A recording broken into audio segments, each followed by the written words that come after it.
بسم اللہ الرحمن الرحیم۔ آج تک کے معزز ناظرین السلام علیکم۔ اب کس نمبر 198 ملاحظہ فرمائیں۔ پھر تو واقعی افسوس ہے کہ میں نے آپ کو روکا اور بلا وجہ خودکشی کا ڈرامہ کیا۔ مجھ نے کہا بہرحال بہت شکریہ کہ آپ نے ہمیں منزل مقصود تک پہنچا دیا۔ ایسے وقت میں جب ہم سمجھ رہے تھے کہ ہم منزل مقصود سے 8 میل دور ہیں، میں نے کہا کوئی اور بھی ہے تمہارے ساتھ؟ وہ شخص آگے بڑھا اور اس نے کھڑکی میں سے جھانکا۔ کوئی بیمار ہے؟ جی بہت سے روگ لاحق ہیں اسے، سب ناقابل علاج، محسن بولا۔ ڈونگا پتن میں قبرستان بھی ہے۔ وہ شخص اپنی گاڑی کی طرف بڑھا۔ چند منٹ میں اس کی گاڑی کی ٹیل لائٹس بھی ہماری نظر سے اوجھل ہو گئی۔ سڑک ایک بار پھر ویران ہو گئی۔ کیا زبردست آٹومیٹک گاڑی ہے، صحیح جگہ پہنچ کر خود بخود رک گئی، محسن بولا۔ غالباً اس نے سن لیا تھا، میں نے تائید کی، مگر اس سے ایک کان والی بھینس کا اندازہ کتنا غلط تھا جس نے ڈونگا پتن کو 30 میل دور بتایا۔ کولمبو کی ماں، عورتوں کا حساب اور پھر دیہاتی عورت کا حساب، میں نے کہا وہ عقل سے بڑی چیز قابل معافی ہے محسن خان۔ 2 فرلانگ تو ہم پیدل بھی جا سکتے ہیں، سکندر بادشاہ، نیک محمد نے کہا۔ تم لوگ جا سکتے ہو، مجھ میں اتنی ہمت نہیں ہے، میں نے کہا۔ اچھا تو ہم ڈونگا پتن تک ہو آتے ہیں، محسن بولا۔ اتنے چھوٹے سے گاؤں میں اتنی بڑی شیورلیٹ چھپی نہیں رہ سکتی، تم یہیں لیٹے رہو، بہتر ہے سو جاؤ۔ نیک محمد نے مجھے مشورہ دیا۔ کوشش کروں گا لیکن تم اکیلے کوئی مار کا سر کرنے کی کوشش مت کرنا، میں نے کہا۔ اگر وہ گاڑی نظر آ جائے تو پتہ ٹھکانہ دے کر لوٹ آنا کہ کس گھر کے سامنے کھڑی ہے اور کس کی ہے۔ گاؤں میں شاید ایک ہی گاڑی ہوگی، یہاں لوگ ایسی گاڑیوں کو لاک کرنے کا تکلف نہیں کرتے۔ تم کاغذات دیکھ سکو گے؟ تو بالکل فکر مت کر، ہم دعویٰ بولنے نہیں سراغ لگانے جا رہے ہیں، محسن بولا۔ جو کارروائی کرنی ہوگی مل کر کریں گے۔ 2 فرلانگ آنے جانے میں 1 گھنٹہ لگ جائے گا، میں نے کہا۔ گاڑی کو تلاش کرنے میں شاید 1 گھنٹہ بھی نہ لگے، اس قسم کے گاؤں کی حدود بہت مختصر ہوتی ہے۔ میں 2 گھنٹے بعد تشویش میں مبتلا ہو جانے کا وعدہ کرتا ہوں۔ بخار کے ساتھ تشویش میں مبتلا ہونے سے فائدہ ہوتا ہے۔ بخار کے جراثیم کو بھی تشویش لاک ہو جاتی ہے اور وہ ختم ہونے لگتے ہیں، محسن بولا۔ تیرے پاس ریوالور ہے لیکن مجھے ریوالور کی اتنی ضرورت نہیں ہے، میں نے کہا، جتنی تم دونوں کو ہے۔ اسین گن لے جاؤ، وہ ایک ڈنڈے سے زیادہ فائدہ مند نہیں رہی، محسن ہنسا۔ اس کے راؤنڈ ختم ہو چکے ہیں، ریوالور سے کام چلائیں گے۔ جب وہ چلے گئے تو میں ان کو ٹیکسی کی کھلی کھڑکی سے اندھیرے میں گم ہوتے دیکھتا رہا۔ کچھ دیر ان کی باتیں کرنے کی آوازیں سنائی دیتی رہیں، پھر اجنبی رات کی آسیب زدہ خاموشی نے مجھے گھیر لیا۔ آسمان پر چاند نہیں تھا۔ اچانک میرے سر پر بجلی کا کوندا لہرایا۔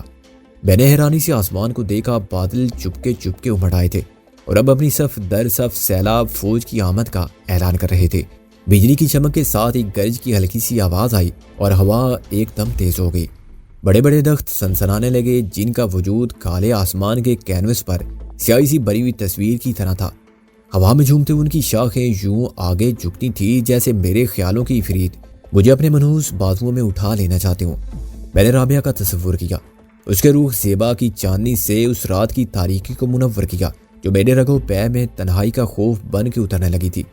لیکن میرے اپنے خیالات میرے دشمن ثابت ہوئے۔ انہوں نے رابعہ کی وہ تصویر پیش کی جو میں نہیں دیکھ سکتا تھا۔ میرا تصور بھٹک رہا تھا اور یہ اذیت میرے لیے ناقابل قبول تھی۔ میں نے آنکھیں بند کر کے تمام خیالات کو ذہن سے خارج کرنا چاہا تاکہ میں سو سکوں۔ یکلخت میری پلکوں پر روشنی کی چلملاہٹ اتری۔ میں نے آنکھیں کھول کر دیکھا، یہ بجلی نہیں چمکی تھی، پیچھے سے ایک کار آ رہی تھی۔ اس کی روشنی نے پیچھے سے ٹیکسی کے اندر اجالا پھیلا دیا۔ میں نے کونی کے بل اٹھ کر دیکھا، کار تیزی سے آئی اور ٹیکسی کے ساتھ کھڑی ہو گئی۔ شاید کسی نے تجسس یا انسانی ہمدردی کے جذبے سے مجبور ہو کے گاڑی روکی ہوگی۔ بارش سر پر تولی کھڑی ہے اور ایسے میں کون ہے جس کی ٹیکسی اس بیابان میں دکش فریادی بنی کھڑی ہے؟ گاڑی کی ہیڈ لائٹس ابھی تک روشن تھی اور انجن چل رہا تھا۔ ڈرائیور دوسری طرف تھا، چنانچہ میں اسے نہ دیکھ سکا، لیکن میں نے اس شخص کو فوراً پہچان لیا جو میری طرف والے دروازے سے اتر چکا تھا۔ میں نے پلک جھپکنے میں ریوالور نکالا، اس شخص نے جست لگائی اور میں نے دوسری بار ٹریگر دبا دیا۔ ہلکی سی کلچ کی آواز آئی اور ریوالور کے میگزین میں ایک ہی گولی تھی جو شاید میں ضائع کر چکا تھا۔ پھر ایک اور شکاری نمودار ہوا اور 4 مضبوط ہاتھوں نے مجھے گھسیٹ کر کار میں ڈال دیا۔ بیماری اور تھکن نے مجھے جسمانی طور پر مقابلے کے اہل نہیں چھوڑا تھا، ورنہ وہ اتنی آسانی سے مجھے قابو نہ کر پاتے۔ میں نے واجبی سی مزاحمت کی، مگر ان کا اسلحہ بھی ان کی بہت بڑی طاقت تھا۔ میرے گاڑی میں گرتے ہی ان میں سے ایک نے ریوالور کے دستے سے میرے سر پر وار کیا۔ ضرب اتنی شدید تھی کہ چشم زدن میں ہوش و حواس میرا ساتھ چھوڑ گئے۔ ریوالور کی جس گولی نے میرے بازو کو ناکارہ کیا تھا، اس کے درد کی شدت میرے لیے ناقابل برداشت ہوتی جا رہی تھی۔ بے ہوشی نے مجھے اذیت کے عذاب سے بھی نجات دلا دی۔ آخری خیال محسن اور نیک محمد کا تھا کہ واپسی پر وہ مجھے غیر موجود پائیں گے تو کتنے پریشان ہوں گے۔ دوبارہ ہوش اور احساس کی دنیا میں واپسی ایک انتہائی ناخوشگوار تجربہ ثابت ہوئی۔ درد میرے بازو سے میرے سارے وجود تک اپنی جڑیں پھیلا چکا تھا اور مجھے یوں محسوس ہوتا تھا جیسے میرے سر کو بھاری پتھر کی 2 چٹانوں نے شکنجے کی طرح دبا رکھا ہے۔ اس کے ساتھ ہی میں شدید گھبراہٹ اور بے چینی کا شکار تھا۔ میں نے سیاہی کو پہلے کی طرح ہر سمت محیط دیکھا۔ ایک لمحے کے لیے مجھے خیال آیا کہ شاید میری بصارت ابھی بحال نہیں ہوئی ہے اور روشنی تو ہے لیکن میری آنکھیں اسے دیکھنے سے قاصر ہیں۔ میں نے کوشش کر کے اپنے ہاتھوں اور پیروں کو جنبش دی تو مجھے یقین آیا کہ میں آزادی سے حرکت کر سکتا ہوں۔ میں کسی بستر پر لیٹا ہوا تھا جو بہت آرام دہ تھا، لیکن میرے جسم کو رسیوں یا زنجیروں سے باندھ کر رکھنا ضروری نہیں سمجھا گیا تھا۔ رفتہ رفتہ مجھے اس بات کا یقین بھی آنے لگا کہ رات ابھی باقی ہے اور قصور میری آنکھوں کا نہیں۔ مجھے کچھ دکھائی نہیں دیتا۔ شاید یہ وہی رات تھی جب شکاری مجھے بے بس و تنہا پا کے اٹھا لائے تھے۔ درمیانی وقت کا اندازہ کرنا محال تھا۔ یہ اس رات سے اگلی رات بھی ہو سکتی تھی اور اس کے بعد آنے والی رات بھی۔ میرے دشمن شکاری مجھے ایک بار زیر دام لانے کے بعد 1 دن یا 2 دن بے ہوش رکھنے پر قادر تھے۔ تاہم عقل کہتی تھی کہ میری بے ہوشی کا وقفہ بہت زیادہ طویل نہیں رہا اور بالآخر دن نکلے گا تو مجھے وقت کا اندازہ بھی ہو جائے گا اور اپنی اسیری کی گرد و غایت، اسیری کے مقام اور اسیر کرنے والوں کے بارے میں کچھ تو معلوم ہوگا۔ میری بے قراری اور میرے دینی اضطراب میں زیادہ جسمانی دخل کمزوری کا تھا۔ میرا بدن بخار میں جل رہا تھا اور مجھے یوں لگتا تھا جیسے کسی نے مکے مار مار کے میرے بدن کو پیل پیلا کر دیا ہے۔ یا کسی بے ہوش رکھنے والی دوائی کا اثر بھی ہو سکتا تھا اور بخار کی تیزی کا بھی، جو بارود کے زہریلے اثرات کے خون میں سرایت کر جانے سے چڑھا تھا۔ آہستہ آہستہ مجھے یاد آنے لگا کہ میں کہاں تھا اور وہ کون لوگ تھے جو مجھے اغوا کرنے میں کامیاب ہوئے تھے، اور میں سے ایک کو میں نے وہاں شناخت کر لیا تھا جو میرے پاس آ کے رکنے والی گاڑی میں سے پہلے اترا تھا۔ اس نے اپنی شناخت کی بہت سی علامات کو مٹا دیا یا بدل دیا تھا۔ مثلاً اس نے گھنگریالے مکرانیوں جیسی سخت سیاہ بالوں پر ویگ لگا لی تھی اور اپنے کانوں میں پڑی ہوئی پیتل کی مندریاں خٹا دی تھی۔ اس کے باوجود وہ اپنی صورت کے نقوش کو بدلنے میں ناکام تھا اور میں نے استاد پیڈرو کو پہچان لیا تھا۔ اندھیرے میں اس کے سیاہی مائل رنگ کے باعث چہرہ چھپا رہ سکتا تھا، مگر اس نے بولنے کی غلطی کی تھی اور یہ آواز ایسی تھی کہ میں برسوں بعد بھی سنتا تو شناخت کر لیتا۔ پھر جب انہوں نے مجھے گاڑی میں ڈالا تو دروازہ کھلنے سے گاڑی کے اندر کی لائٹ چل گئی تھی اور اس کی روشنی میں میری آنکھوں نے پیڈرو کی صورت کو بہت قریب سے دیکھا تھا۔ اتنے کم فاصلے میں مجھے اس کے کانوں کی لو کے سوراخ نظر آ گئے تھے جن میں برسوں پیتل کی مندریاں لٹکتی رہی تھیں۔ چنانچہ سوراخوں کے نیچے کا گوشت بھی کچھ لٹک گیا تھا۔ پیڈرو کے ساتھ دوسرا شخص وہی تھا جس نے ہمیں کار روک کے ڈونگا پتن کا راستہ بتایا تھا۔ وہ معزز آدمی جو بہترین سوٹ میں تھا اور جس کی عمر کا اندازہ میں نے 50 سال لگایا تھا، اس کی جسمانی طاقت اس کی عمر کے مقابلے میں ناقابل یقین حد تک زیادہ تھی۔ جب وہ ہمیں ڈونگا پتن کا پتہ سمجھا رہا تھا تب بھی مجھے شک ہوا تھا کہ وہ اپنی اصلی آواز میں گفتگو نہیں کر رہا ہے، مگر میں نے اس خیال کو اہمیت نہیں دی تھی۔ آخر اس سڑک سے گزرنے والے کسی اجنبی کو آواز بدل کر بات کرنے کی کیا ضرورت تھی؟ بعد کے واقعات نے بالآخر یہ ثابت کر دیا تھا کہ میرا شک قطعاً غلط نہیں تھا، اور اب میں یہ بھی فرض کر سکتا تھا کہ اس کی پوری شخصیت بدلی ہوئی تھی۔ وہ ہماری تعاقب میں آیا تھا مگر وہ اکیلا کچھ نہیں کر سکتا تھا یا کرنا نہیں چاہتا تھا۔ مخالف سمت میں کئی استاد پیڈرو موجود تھا۔ غالباً ہمارے تعاقب میں آنے والوں نے خم پر نظر رکھی ہوئی تھی اور آگے پیچھے سے ہمارے لیے فرار کے تمام راستے مسدود کر دیے تھے۔ اگر پیٹرول ختم ہو جانے کے باعث ہماری ٹیکسی اس جگہ کھڑی نہ ہوتی تو تھوڑا سا آگے جانے کے بعد پیڈرو ہمارا راستہ روک لیتا اور ہم واپس بھاگنا چاہتے تو وہ سوٹ والا گاڑی میں آ جاتا۔ لیٹے لیٹے میں نے یہ نتیجہ بھی اخذ کیا کہ سوٹ والے نے گاڑی روک کر ہمیں اچھی طرح دیکھ لیا تھا اور پھر جانتے بوجھتے غلط پتہ بتا دیا تھا۔ اس نے ہمارے اندازے کو غلط ثابت کر دیا تھا۔ حالانکہ اپنے حساب کے مطابق ہم ڈونگا پتن سے 8-9 میل دور تھے اور یہ حساب ٹھیک تھا۔ محسن کو اور نیک محمد کو غلط راستے پر ڈالنے کا مقصد مجھے اکیلا کرنا تھا۔ اس مقصد میں وہ کامیاب بھی رہا تھا۔ اس کی خود اعتمادی قابل تعریف تھی کہ ہم نے کسی تذبذب کے بغیر اس پر یقین کر لیا تھا۔ یہ نیا کردار تھا یا پیڈرو کی طرح روپ بدل کر آنے والا پرانا چہرہ تھا؟ خیر جو ہوگا سامنے تو آئے گا، میں نے سوچا۔ ہمت کر کے میں اس بیڈ پر سے اٹھا۔ حیرت کی بات یہ تھی کہ ابھی تک میری آنکھیں اس اندھیرے سے مایوس نہیں ہوئی تھی اور ایک گہرے سیاہ خلا کے علاوہ میں اپنے آس پاس کچھ بھی نہیں دیکھ سکتا تھا۔ یہ بڑی حیرانی کی بات تھی۔ اگر اس کمرے میں کوئی دروازہ ہوتا تو اس کی طرف سے باہر کی روشنی دکھائی دیتی اور اندھیرے کی چادر میں سفیدی ڈوری نظر آتی۔ کہیں کوئی کھڑکی ہوتی تو اس کے شیشوں کا رنگ اندر کی سیاہی کے مقابلے میں سفیدی کے ٹکڑوں کی طرح دکھائی دیتا، لیکن اس کمرے میں تو جیسے دیواریں بھی سیاہ تھی، اس کی چھت بھی کالی تھی، کھڑکیوں دروازوں پر کالا پینٹ تھا اور ان پر کالے پردے پڑے ہوئے تھے۔ میں اندھوں کی طرح ایک ہاتھ آگے بڑھا کر ٹٹولتا ہوا قدم قدم رکتا اور آگے بڑھنا شروع کر دیتا۔ مجھے مزید حیرانی ہوئی جب میری راہ میں کوئی چیز حائل نہیں ہوئی۔ میرے زخمی ہاتھ میں انٹھن ہو رہی تھی اور اس کی خفیف سی حرکت بھی درد کی تیز کسی الیکٹرک شاک کی طرح محسوس ہوتی۔ بلا کر میرے تندرست ہاتھ کی انگلیوں نے دیوار کے سخت اور سرد لمس کو محسوس کیا۔ میں نے اپنا رخ بدلا اور دیوار کے متوازی چلنے لگا۔ وقفے وقفے سے میں نے دیوار کے اوپر نیچے کی سطح کو دیکھا، مگر مجھے سپاٹ دیوار میں کسی دریچے کے آثار بھی نہ ملے۔ کمرہ بہت بڑا بھی نہیں تھا اور اتنا چھوٹا بھی نہیں کہ اسے جیل کی کوٹری سمجھا جاتا۔ میرے اندازے کے مطابق کمرے کی لمبائی اور چوڑائی 8 اور 10 فٹ تھی۔ یہ اندازہ میں نے 2 دیواروں کا ہاتھ سے چھو کر جائزہ لینے کے بعد قائم کیا۔ تیسری دیوار میں اچانک دروازہ آ گیا، تقریباً 2.5 فٹ چوڑا اور 6.5 فٹ اونچا، مگر دروازہ باہر سے بند تھا۔ اندر سے اس کی سطح دیوار سے مل گئی تھی اور اس میں اوپر نیچے کوئی کنڈی، ہک یا چٹکی اور ہینڈل نہیں تھے۔ دروازہ کمرے میں کھلتا تھا، چنانچہ اس کے قبضے چوکھٹ کے بیچ میں آ گئے تھے۔ دروازے کو بڑی صفائی سے فٹ کیا گیا تھا کہ کہیں کوئی چوری تھی تو میری آنکھیں اسے دیکھنے سے قاصر تھی اور ہاتھ پھیرنے سے بال برابر بھی فرق کا احساس نہیں ہوتا تھا۔ ایسے دروازے کو اندر کی طرف کھینچنے کی کوئی صورت نہ تھی۔ مجھے یہ اندازہ بھی ہو گیا کہ ٹکر مار کے میں اپنے کندھے توڑ سکتا ہوں، مگر دروازے کو ہلا بھی نہیں سکتا۔ آدھے گھنٹے بعد میرے لیے شبے کی کوئی گنجائش نہ رہی کہ میں قید خانے میں ہوں، جہاں ذرائع مروت مجھے سونے، لیٹنے یا بیٹھنے کے لیے ایک بیڈ تو فراہم کر دیا گیا ہے، مگر اور کچھ بھی نہیں ہے۔ مجھے پابند زنجیر یا 10 بستہ رکھنا بھی ان شکاریوں کے لیے ضروری نہیں تھا۔ خالی ہاتھوں سے زندہ کی دیواروں سے صرف میری روح نکل سکتی تھی۔ میں کمرے کے اندر پھرتے پھرتے اتنا تھک گیا تھا کہ بے دم ہو کے دوبارہ بیڈ پر گر گیا۔ مجھے بخار کی حرارت اپنے جسم سے خارج ہوتی محسوس ہوئی۔ جو سانس میرے نتنوں سے خارج ہوتی تھی وہ گرم ہوا کی طرح تھی اور میرا چہرہ تپ رہا تھا۔ یہ عجیب قسم پرسی اور بے بسی کا عالم تھا کہ مجھے مناسب دیکھ بھال کی، خوراک کی، دوا اور آرام کی ضرورت تھی، لیکن میں گپ اندھیرے کی قید میں اکیلا تھا۔ مجھے محسن کا اور نیک محمد کا خیال آیا کہ شاید وہ ڈونگا پتن کو تلاش کرنے میں ناکام ہو کے لوٹ آئے ہوں۔ وہ سمجھ جائیں گے کہ انہیں بیوقوف بنایا گیا تھا اور اس طرح گمراہ کر دینے کا مقصد اس سے سوا کچھ نہ تھا کہ مجھے اغوا کر لیا جائے۔ کیا یہ نہیں ہو سکتا تھا کہ بعد میں انہیں بھی الگ الگ اغوا کر لیا گیا ہو اور اب وہ بھی میری طرح کسی تاریک زندہ کی تنہائی کے حسیر ہوں؟ میری طرح انہیں بھی معلوم نہ ہو کہ وہ کہاں ہیں اور باقی دو کے بارے میں صرف خیالوں کے گھوڑے دوڑا سکتے ہوں۔ مجھے رابعہ اور نازو کا خیال بھی آیا جو ہم سے پہلے اغوا ہو گئی تھی۔ نہ جانے تقدیر کو اب کیا منظور تھا کہ اس نے MRS کے اطاعت کو پارا پارا کر دیا تھا اور ہم سب کو ایک دوسرے سے اس طرح جدا کر دیا تھا جیسے خزاں کی ہوا ایک ہی ٹہنی سے گرنے والے پتنوں کو مختلف سمتوں میں اڑا لے جائے۔ یہ سب جرات رندانہ میں خط سے گزر جانے کا شاخسانہ تھا۔ ہم نے اپنی قوت تقصیر کا غلط اندازہ کیا تھا اور دشمن کی حصار میں قدم رکھ دیا تھا۔ مجھے شدت سے احساس ہو رہا تھا کہ اتنی بڑی مہم پر روانہ ہونے سے پہلے اپنی حفاظت کے لیے مناسب انتظام نہیں کیا تھا۔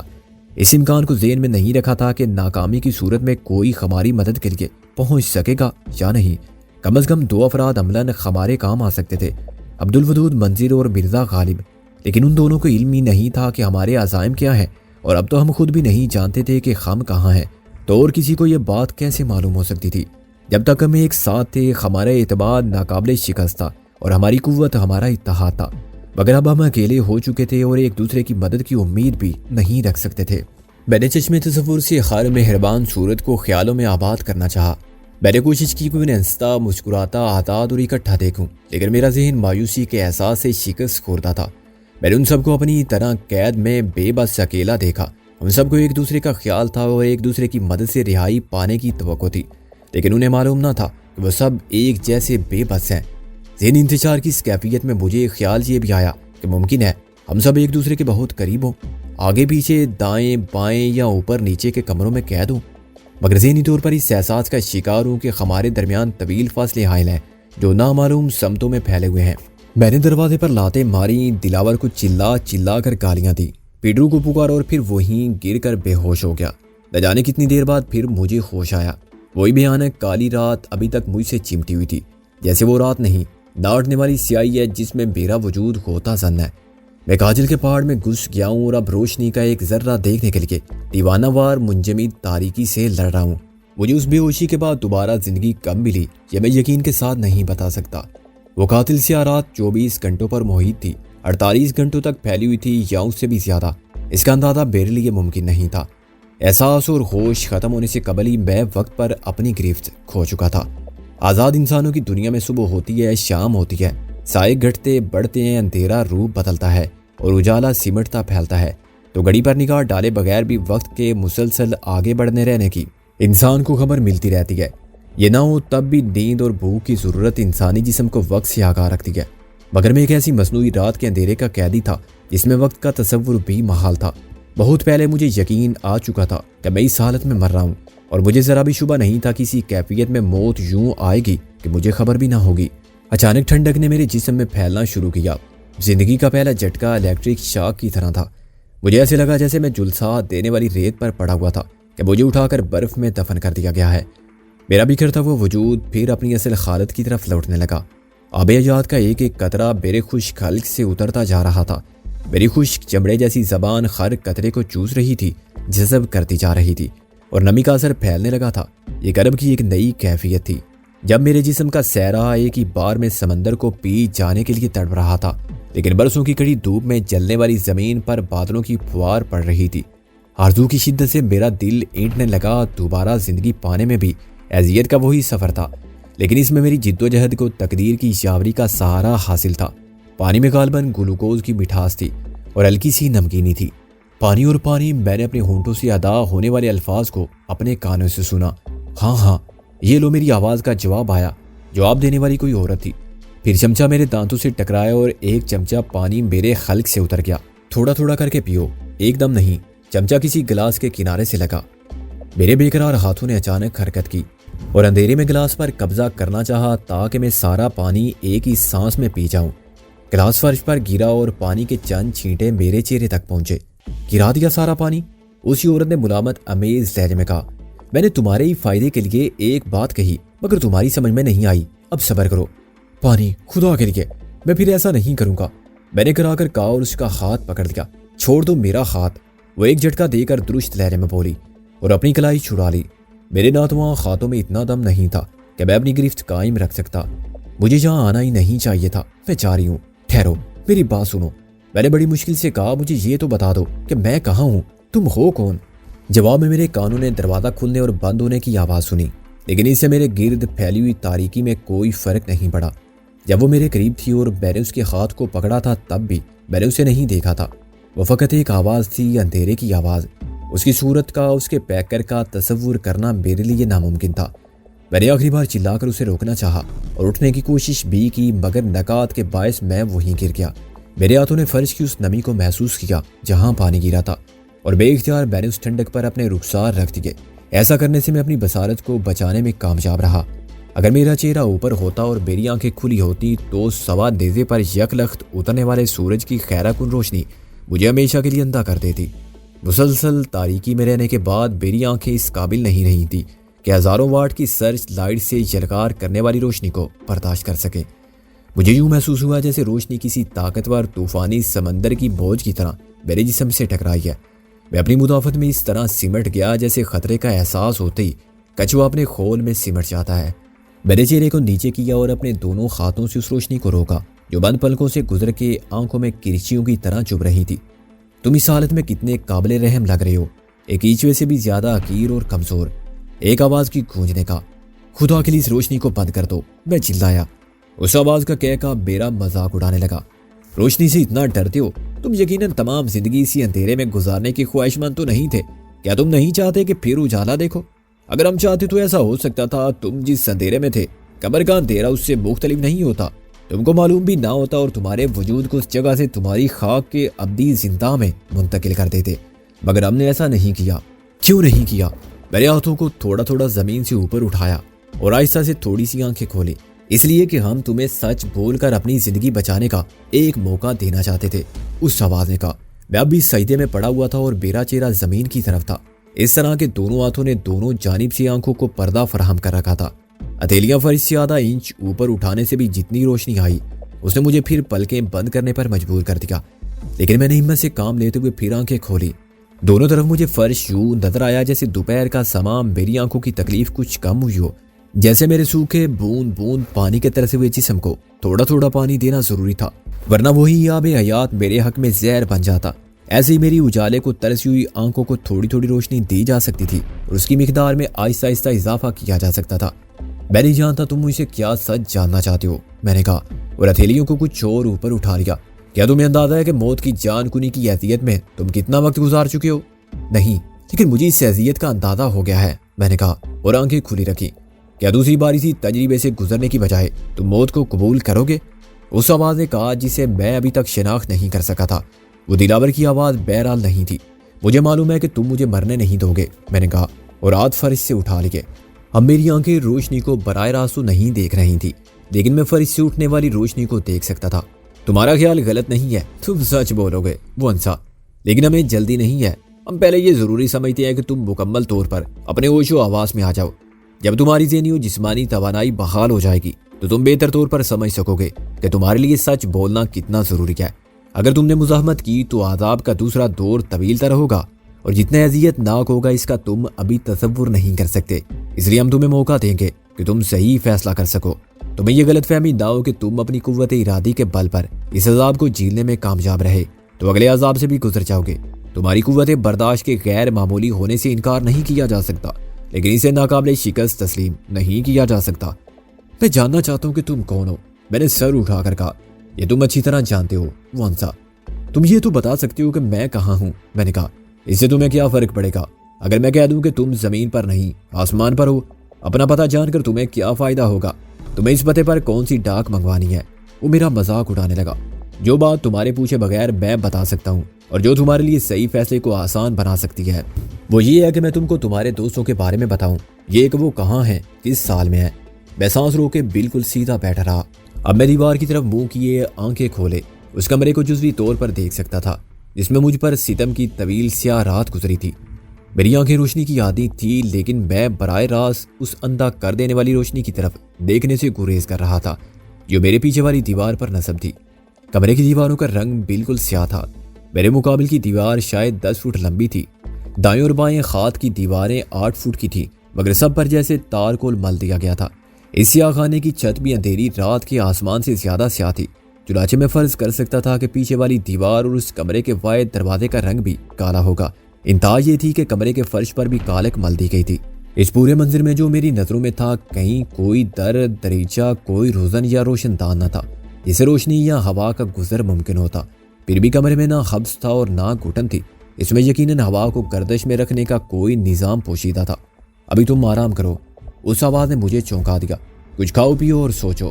سوچنے کے لیے تمہارے پاس بہت اچھا دماغ ہے اور تم اپنے علاوہ دوسروں کے بارے میں سوچ سکتی ہو۔ تم امکانات پر غور کر سکتی ہو۔ مثلاً تم رابعہ اور محسن کے متعلق سوچو کہ اگر وہ بھی ہماری تحویل میں ہوئے تو کہاں ہوں گے؟ کیا ان کے ساتھ بھی وہی ہوا ہوگا جو تمہارے ساتھ ہوا تھا؟ کیا ان میں بھی اتنی مزاحمت کی صلاحیت ہے جتنی تم میں ہے؟ اور اگر ہم نے تمہارے بعد ان سے سچ معلوم کرنے کی کوشش کی تو کیا ان کے ساتھ ہونے والی زیادتی کے ذمہ دار ہم ہوں گے؟ تم انہیں بچا سکتے ہو یا بہادروں کی طرح جان دے سکتے ہو اور اپنا عذاب منتقل کر سکتے ہو۔ تمہارے بعد محسن، اس کے بعد رابعہ، پھر وہ احمق جو دم چھلے کی طرح تمہارے ساتھ لگا پھرتا ہے، خواجہ نیک محمد عرف خوجی عرف استاد ٹیڈی۔ میں سوچ رہا تھا کہ ان حالات میں مجھے کس قسم کے رد عمل کا مظاہرہ کرنا چاہیے کہ اسی وقت روشنی مدھم ہونے لگی، آہستہ آہستہ یوں جیسے آفتاب غروب ہوتا ہے۔ میں نے پلٹ کر دیکھا، کیا وہ اعصاب شکن اندھیرا پھر ایک اور لامحدود رات کی صورت میں نازل ہو رہا ہے؟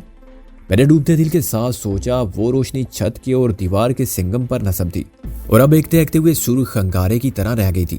پھر یہ انگارہ بھی بجھنے لگا اور ایک بار پھر میری اندھی آنکھیں اسی دیواروں والے زنداں میں بھٹکنے لگی۔ تم کیا جاننا چاہتے ہو؟ میں چلایا، لیکن ابھی کمزوری کا اثر باقی تھا۔ تھوڑے سے گلوکوز اور نمک ملے ہوئے پانی سے میری طاقت گویائی ضرور بحال ہو گئی تھی، مگر میں جسمانی توانائی سے محروم تھا۔ میری سانس پھول گئی اور میں یوں کانپنے لگا جیسے سخت مشقت نے مجھے نڈال کر دیا ہو۔ میری آواز کا جواب کسی نے نہیں دیا۔ پھر میں نے دروازہ کھلنے کی آواز سنی اور اٹھ کر بھاگا۔ نہ جانے مجھ میں ایک دم اتنی طاقت کہاں سے آ گئی تھی۔ میں پوری طاقت کے ساتھ بند دروازے سے ٹکرایا اور نیچے گر گیا۔ کمرے کے اندر ہی کوئی کہکا مار کے ہنسا۔ زیادہ چوٹ تو نہیں آئی ہیرو؟ وہ بولا، اور میں نے اس آواز کو پہچان لیا۔ یہ وہی شخص تھا جو مجھ سے کسی خفیہ لاؤڈ سپیکر کے ذریعے بات کر رہا تھا۔ اب میری نگاہیں اسے دیکھنے سے قاصر تھیں، جس کا مطلب یہ تھا کہ وہ بھی سیاہ کمرے میں سر سے پیر تک سیاہ لباس پہن کر آیا ہے۔ تم مجھے نہیں دیکھ سکتے، لیکن میں تم کو دیکھ رہا ہوں، وہ بولا، کیونکہ میں نے مخصوص عدسوں والی اینک لگا رکھی ہے۔ میں مخصوص عدسوں کا مطلب سمجھ گیا۔ وہ انفراریڈ شعاؤں کی مدد سے اندھیرے میں فوٹوگرافی کرنے والے کیمروں میں بھی استعمال ہوتے تھے۔ میں تمہارے لیے کچھ کھانے پینے کا سامان لایا ہوں، وہ بولا، اور اس مرتبہ آواز دوسری سمت سے آئی۔ وہ محتاط تھا کہ کہیں میں آواز کی سمت کو ذہن میں رکھتے ہوئے اس پر حملہ نہ کر دوں۔ تم کو جو کچھ پوچھنا ہے پوچھ کیوں نہیں لیتے؟ میں نے بڑی مشکل سے خود کو اٹھایا۔ ہمیں اس کی جلدی نہیں ہے، ہم چاہتے ہیں کہ تم کو سوچنے سمجھنے کا موقع دیا جائے، وہ بولا۔ اب تم دروازے کے سامنے سے ہٹ جاؤ تاکہ میں باہر چلا جاؤں۔ ہٹ کر کدھر جاؤں جبکہ میں کچھ دیکھ ہی نہیں سکتا، میں نے کہا۔ وہ ہنسا۔ ڈاک کی سید میں روانہ ہو جاؤ، میں تمہیں دیوار تک پہنچنے سے پہلے روک لوں گا، وہ دوسری طرف سے بولا۔ میں آہستہ آہستہ آگے بڑھا۔ وہ چالاک آدمی آسانی سے قابو میں آنے والا نہیں تھا۔ میرا مشورہ ہے کہ سوپ تھوڑا تھوڑا کر کے پینا اور اسی طرح پانی بھی۔ وہ دروازے کی سمت آ گیا۔ ابھی میرے جانے کے بعد اتنی روشنی کر دی جائے گی کہ تم یہ چیزیں دیکھ سکو گے۔ فی الحال تمہیں بہت زیادہ تو کچھ بھی نہیں دیا جا سکتا، مگر وقفے وقفے سے اشیاء خورد و نوش کی فراہمی جاری رہے گی۔ دروازہ بند ہونے کی آواز کے ساتھ ہی روشنی لوٹ آئی، مگر اس بار میری آنکھیں خیرہ نہیں ہوئیں۔ میرے کمرے کے گوشے میں 2 پیالے فرش پر رکھے ہوئے دیکھے۔ بظاہر دونوں میں پانی ہی نظر آتا تھا، لیکن ایک میں گرم اور نمکین سوپ تھا۔ اسے میں نے سب سے کام لیتے ہوئے چمچے کی مدد سے پینا شروع کیا۔ درمیان میں وقفے وقفے سے میں نے پانی کے گھونٹ پی لیے۔ ابھی میں اپنی آزادی کے لیے کچھ بھی نہیں کر سکتا تھا۔ کچھ کرنے کے قابل ہونے کے لیے میرا ذہنی و جسمانی طور پر کسی قابل ہونا ضروری تھا۔ چنانچہ میں نے بلا وجہ عقل کے کمزور گھوڑوں کو بیر ظلمات میں دوڑنے سے گریز کیا۔ معلوم نہیں اس پیالے کے سوپ میں کیا تھا کہ میری کھوئی ہوئی طاقت تیزی سے بحال ہونے لگی۔ لیکن ابھی اس لانچیاں ڈنر سے فارغ ہوئے مجھے 10 منٹ بھی نہیں گزرے تھے کہ مجھ پر غنودگی طاری ہونے لگی۔ میں سو کر اٹھا تو مجھے اسی جگہ دونوں خالی پیالوں کی جگہ 2 بھرے ہوئے پیالے نظر آئے۔ اس مرتبہ میں ضبط سے کام نہ لے سکا اور ندیدوں کی طرح سوپ پر ٹوٹ پڑا۔ یہ سوپ زیادہ گاڑھا تھا۔ اسے میں نے چمچے سے کچھ پیا اور کچھ کھایا، پھر پانی سے بھرا ہوا پیالہ خلق میں انڈیلا اور خود کو بہت بہتر محسوس کیا۔ نیند نے دوسری بار مجھے 10 منٹ میں آ لیا۔ سونے سے پہلے مجھے خیال آیا کہ خوراک میں مجھے خواب آور یا ذہن کو سون کرنے والی کوئی دوا دی جا رہی ہے۔ سوپ کے ذائقے سے کچھ پتہ نہیں چل سکتا تھا۔ پانی کا ذائقہ مجھے عجیب سا لگا تھا۔ میں پھر سو کر اٹھا تو وہ پیالے اسی طرح بھرے ہوئے تھے۔ یہ سب بڑا عجیب اور طلسماتی کھیل لگتا تھا، بالکل کسی جادوئی کہانی کی طرح۔ میں کسی دیو کی قید میں تھا اور وہ جگہ جہاں مجھے قید کیا گیا تھا خیالوں کی سرحد سے بھی دور تھی، جہاں کوئی پرندہ پر نہیں مار سکتا تھا۔ جب وہ چاہتا تھا مجھے سلا دیتا تھا اور میری نیند کے دوران میں کوئی 2 خالی پیالے اٹھا کے بھرے ہوئے پیالے رکھ جاتا تھا، اور ان پیالوں میں جو کچھ ہوتا تھا وہ نہ میں نے پہلے چکھا تھا اور نہ دیکھا تھا۔